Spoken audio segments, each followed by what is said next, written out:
Quelques 80 000 fans de bande dessinée, créateurs, amateurs de culture pop se sont donné rendez-vous au plus vaste centre d'exposition d'Afrique du Sud, le Comic-Con Africa. Le festival dont c'est la 4e édition a eu lieu à Nasrec à Johannesburg. Cette année, la salle de jeu a été agrandie et un certain nombre de tournois de sport électronique est au menu. Les fans auront l'occasion de voir de près leurs acteurs, artistes et créateurs préférés. Honnêtement, l'un de mes films préférés est Le Voyage de Chihiro. Puis je cherchais toutes sortes de costumes du film et puis celui-ci a attiré mon attention. Alors je l'ai pris. C'est vraiment amusant, j'adore voir les gens habillés en Star Wars et prendre des photos parce que l'interaction avec les fans, quand quelqu'un partage quelque chose que vous aimez, c'est tellement génial. Et les photos que vous obtenez tous les deux, c'est de la joie, c'est donc très amusant.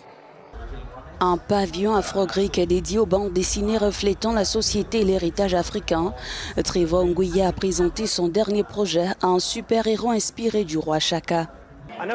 En grandissant, en voyant tous mes super-héros préférés à la télévision, je sais qu'ils étaient toujours blancs, avec de longs cheveux, des cheveux raides, très différents de moi, et je les admirais, je voulais être comme eux.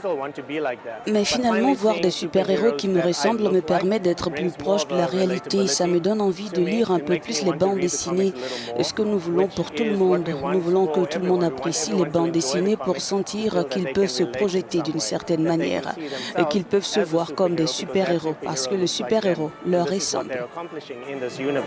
Parmi les autres projets de super-héros locaux figure un paladin noir luttant contre les pannes d'électricité incessantes qui ont frappé l'Afrique du Sud ces dernières années.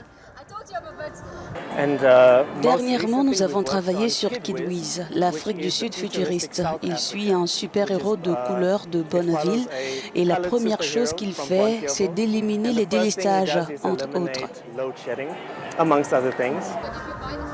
Vêtus de capes de super-héros et de costumes de science-fiction, des milliers de personnes ont afflué vendredi dans ce vaste centre d'exposition pour le premier jour du Comic-Con Africa qui prend fin lundi. Cette année, le festival est salué pour avoir ouvert un espace aux cosplayers.